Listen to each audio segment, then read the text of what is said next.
Imagine standing on a dusty Roman battlefield, the sun just rising over the horizon, and the air thick with anticipation. In the center of all the tension, one figure stands out, a soldier holding a shining golden eagle high above his head. But this eagle is not just a decoration. For those Roman soldiers, it was everything.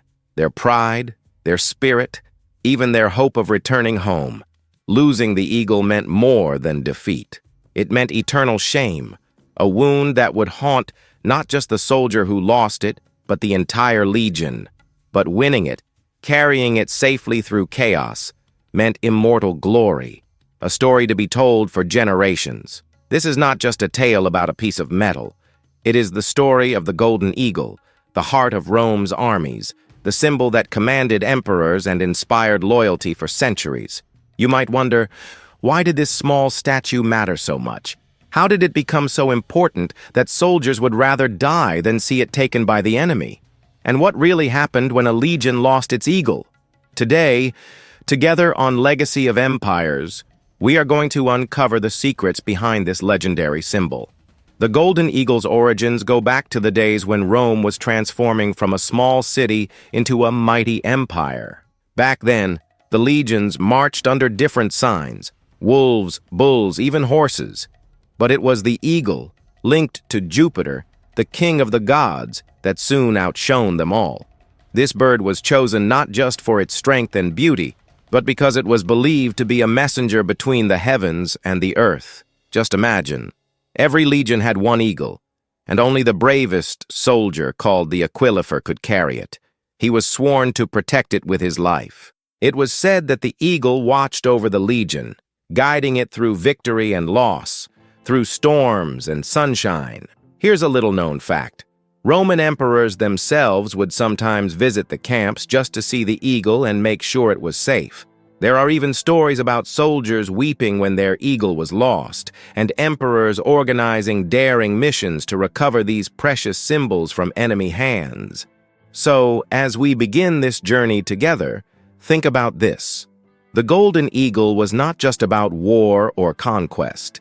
It was about honor, unity, and the deep bonds that held Rome's armies together.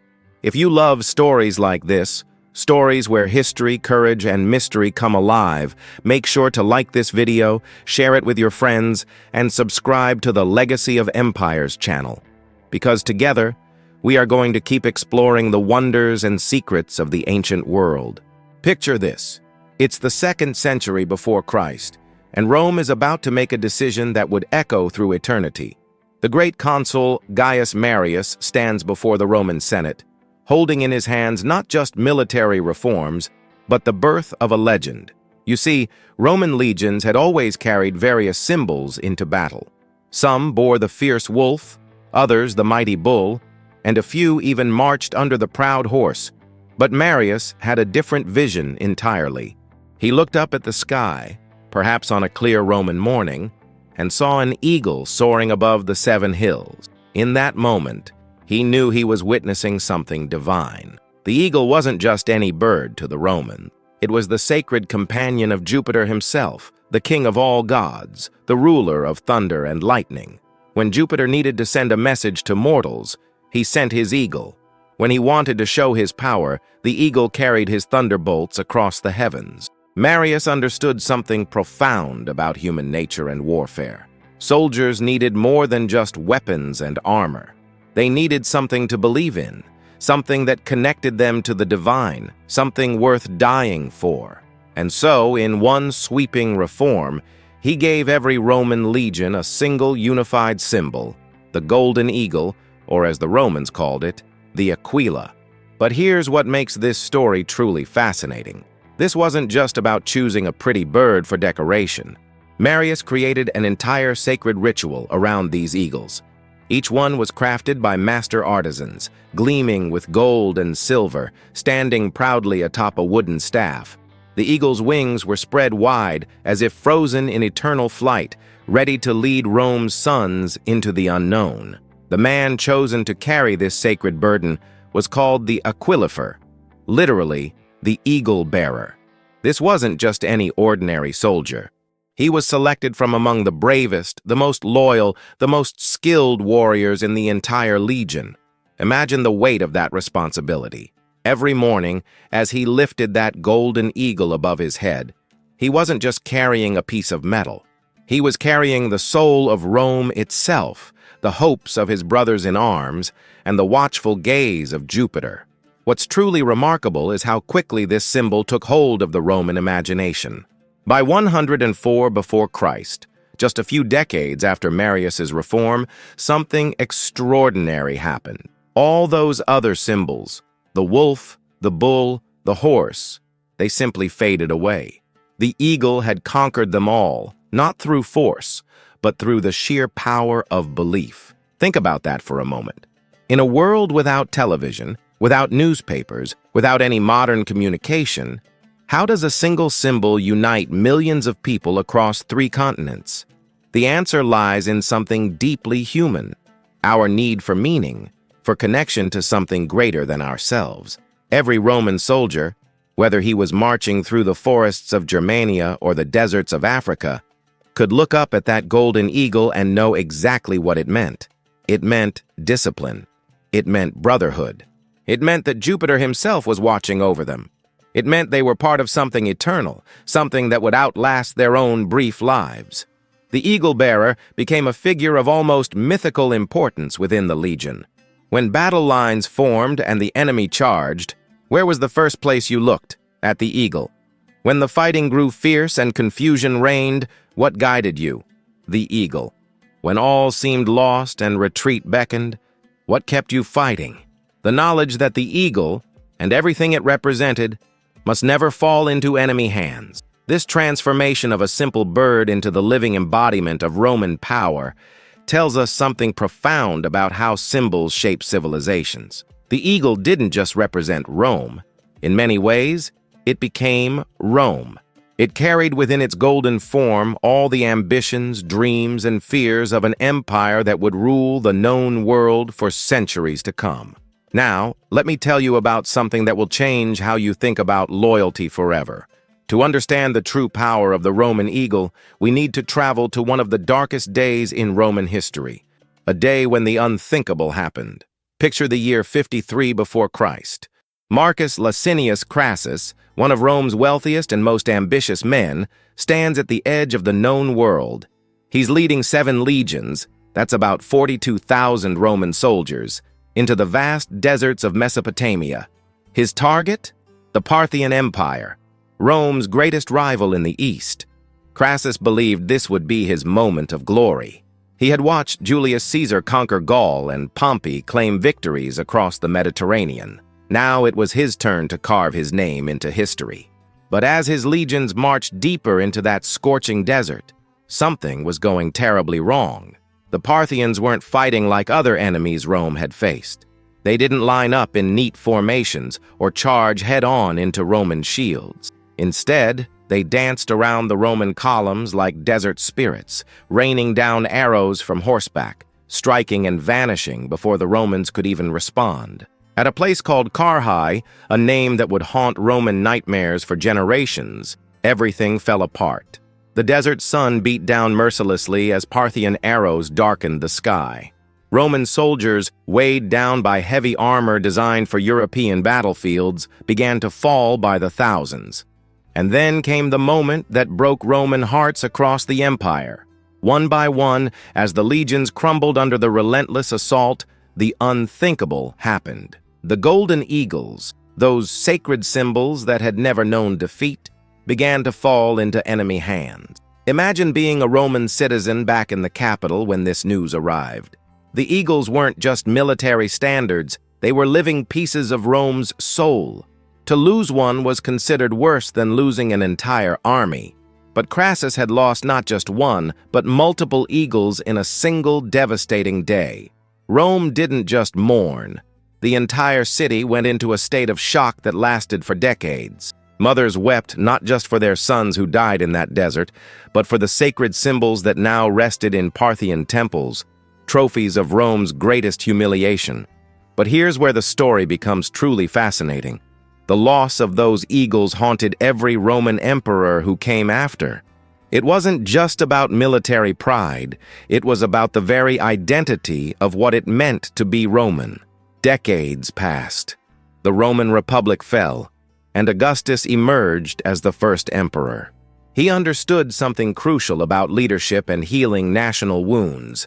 Those lost eagles had become an open wound in the Roman psyche, a constant reminder of failure and shame. So Augustus did something brilliant. Through a combination of diplomacy, threats, and political maneuvering, he managed to convince the Parthians to return those precious eagles. When they finally arrived back in Rome, Augustus didn't just quietly place them in storage. He threw the biggest celebration the city had ever seen. Think about this for a moment. Augustus celebrated the return of these eagles more enthusiastically than he celebrated actual military conquests. He built temples to house them, commissioned artworks depicting their return, and declared public holidays. Why? Because he understood that sometimes healing a nation's spirit matters more than expanding its borders. Now let me share something that shows just how deeply this eagle worship penetrated Roman culture.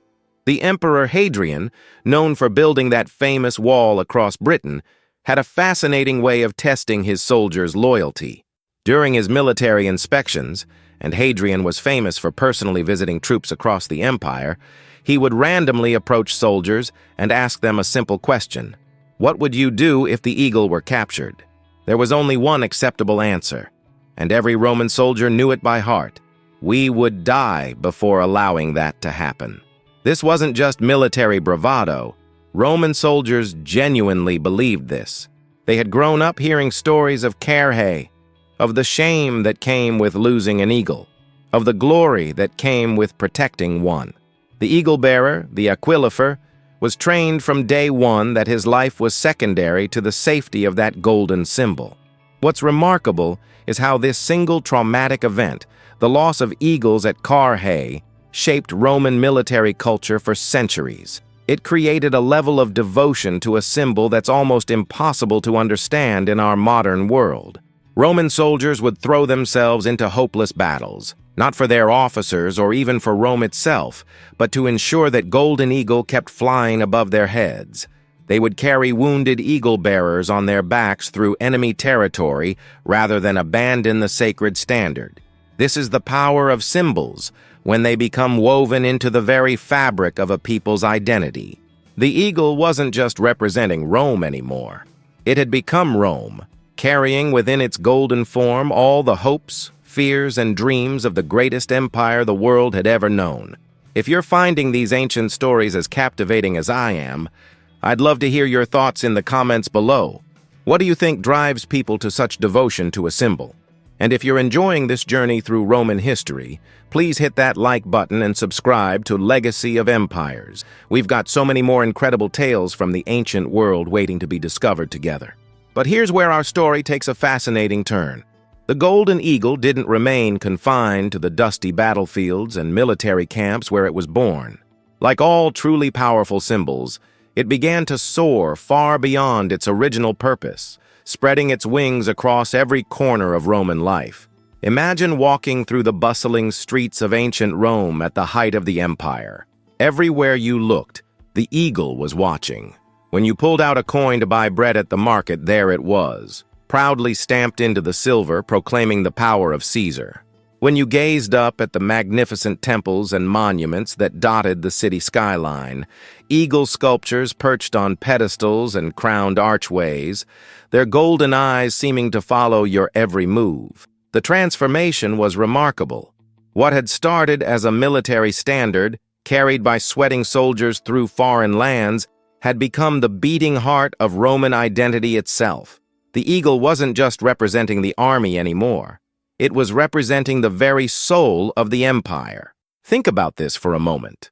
When a Roman emperor wanted to show his divine authority, he didn't just wear a crown, he held a scepter topped with a golden eagle, connecting himself directly to Jupiter, the king of the gods.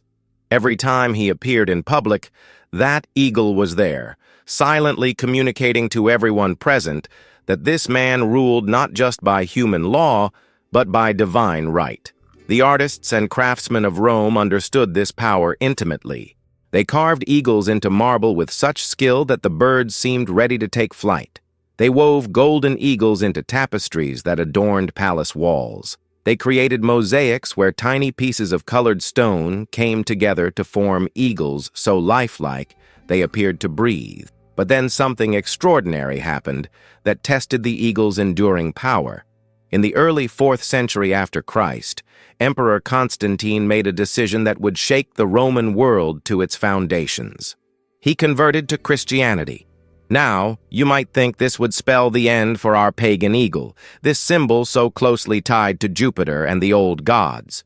After all, Christianity was spreading across the empire like wildfire, and the new faith had no love for the ancient deities of Rome.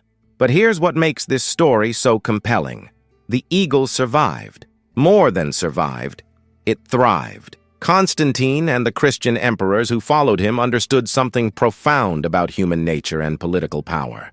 They realized that some symbols are too deeply woven into a people's identity to simply cast aside. So they did something ingenious. They kept the eagle, but they gave it new meaning. No longer was it just the messenger of Jupiter. Now it became a symbol of divine authority under the Christian God. The eagle's legendary ability to soar higher than any other bird made it the perfect metaphor for the Christian soul ascending toward heaven. This wasn't just political cleverness, it was cultural genius. By preserving the eagle while transforming its meaning, Constantine managed to bridge the gap between pagan Rome and Christian Rome. Citizens could still feel that familiar surge of pride when they saw their beloved eagle. But now it carried them toward a new spiritual horizon.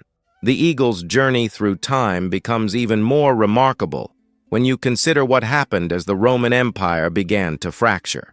In the West, barbarian tribes were carving up the territories that had once been the glory of Rome. Cities were falling, legions were dissolving, and it seemed like the Roman world was coming to an end. But in the East, something incredible was happening. The Byzantine Empire, what we might call the Eastern Roman Empire, was holding on, and guess what they were still carrying into battle? The golden eagle.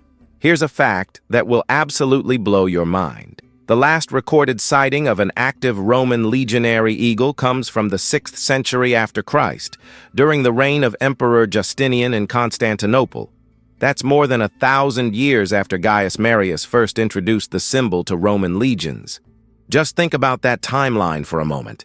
When those Byzantine soldiers marched under their eagle standards, they were carrying a symbol that had witnessed the rise and fall of countless emperors, had seen the birth of Christianity, had survived the collapse of the Western Empire, and was still inspiring loyalty among soldiers who probably couldn't even imagine what ancient Rome had looked like at its peak. This tells us something profound about the power of symbols to transcend time, politics, and even religion. The eagle had become something more than just a Roman symbol. It had become a timeless representation of authority, courage, and continuity.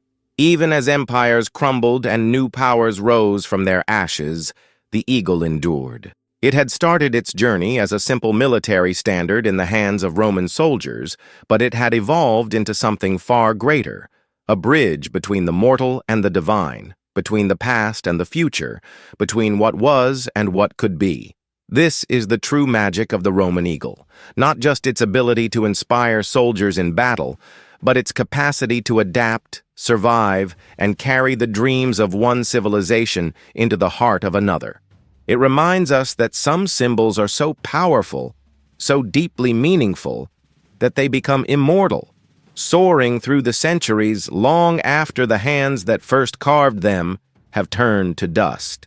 So here we are, at the end of our journey through time with the golden eagle of Rome. And as I think about everything we've discovered together, one truth becomes crystal clear. This was never really just about a piece of metal shaped like a bird. The Roman eagle was something far more profound. It was the living, breathing spirit of an entire civilization. When Roman soldiers looked up at that gleaming standard, they weren't just seeing gold and craftsmanship. They were seeing discipline forged in the fires of countless battles. They were seeing sacrifice willingly made by brothers who had fallen before them. They were seeing the promise of eternity, the belief that Rome itself would never die. But here's what makes this story truly extraordinary. That promise of eternity? It actually came true, just not in the way the Romans imagined. Walk through Washington today and you'll see eagles perched on government buildings, their wings spread wide in familiar poses that would make any Roman legionnaire feel right at home. Drive through any American city and you'll spot eagles on everything from police badges to military insignia to corporate logos. Look up at the night sky, and you might catch a glimpse of the International Space Station passing overhead. Inside that marvel of human engineering, astronauts wear patches emblazoned with eagles. The same bird that once led Roman legions across ancient battlefields now leads humanity into the cosmos itself. The NASA space program chose the eagle as its symbol for the Apollo missions that took us to the moon. When Neil Armstrong and Buzz Aldrin touched down on that distant airless world, their lunar module was called Eagle. "The Eagle has landed," Armstrong radioed back to Earth, unknowingly echoing a phrase that would have made perfect sense to a Roman Aquila for 2,000 years earlier. Think about that connection for a moment. The same symbol that once represented humanity's greatest earthbound empire became the herald of our greatest leap beyond Earth itself. The eagle that once soared over the Mediterranean now soars through the vacuum of space, carrying human dreams to places the Romans could never have imagined. This isn't coincidence. It's the power of symbols to transcend their origins and speak to something universal in the human experience. The eagle represents our eternal desire to rise above our limitations, to reach higher, to achieve something lasting and magnificent. But as I reflect on this incredible journey from ancient battlefields to modern space missions, I find myself wondering about something deeper. What is it that really gives a symbol its power? Is it the metal and craftsmanship, the official proclamations and ceremonies, the laws and traditions that surround it? Or is it something else entirely? I think the answer lies in every Roman soldier who carried that eagle through barbarian forests, knowing he might never see home again. It lives in every Byzantine warrior who fought under its shadow as empires crumbled around him. It breathes in every modern astronaut who wears its image as they push the boundaries of human exploration. The eagle's power doesn't come from the symbol itself. It comes from the people who choose to believe in what it represents. It comes from the countless individuals who looked at that image and saw not just a bird, but a calling to be part of something greater than themselves. Every generation that has carried the eagle forward has had to make a choice. They could have let it fade into history, relegated it to museums and dusty textbooks. Instead, they chose to keep it alive, to give it new meaning, to let it inspire new dreams and new achievements. This is the real lesson of the Roman eagle's incredible journey through time. Symbols don't have power because they're carved in stone or cast in gold. They have power because we give it to them, because we choose to see in them the reflection of our highest aspirations. The discipline, sacrifice, and eternal hope that the Romans saw in their eagle, these qualities didn't die with the empire. They live on in every person who chooses to serve something greater than themselves, whether that's exploring space, protecting their community, or simply trying to leave the world a little better than they found it. So what do you think? Can a symbol really carry the same force as an army? Or is it the other way around? Are we the ones who breathe life into these ancient myths, giving them power through our belief and dedication? I believe the answer is both. Symbols and people need each other. The eagle gave Romans something to rally around, something to believe in, something to strive toward. But it was the Romans who gave the eagle its meaning, its purpose, its ability to inspire across the centuries. This dance between symbol and believer, between the eternal and the human, continues today. Every time we see an eagle and feel that stirring of something noble and aspirational, we're participating in a conversation that began over 2,000 years ago in the forums and camps of ancient Rome. The golden eagle teaches us that the most powerful symbols are never really about the past. They're about the future we choose to create. They're about the dreams we're willing to fight for and the legacy we hope to leave behind. And that, my friends, is a conversation that will continue long after we're gone. carried forward by new generations who will look at that same soaring bird and see in it their own hopes for what humanity can become. What are your thoughts on this incredible journey? Do you think symbols can truly carry the power of nations and dreams across centuries? Or is it always the people behind the symbols who create the real magic? I'd love to hear your perspective in the comments below. If this exploration of ancient symbols and their modern legacy has captured your imagination the way it has mine, please hit that like button and share this video with fellow history enthusiasts. And don't forget to subscribe to Legacy of Empires. We're just getting started on our journey through the fascinating stories, forgotten truths, and timeless lessons of the ancient world. There are so many more incredible tales waiting to be discovered together.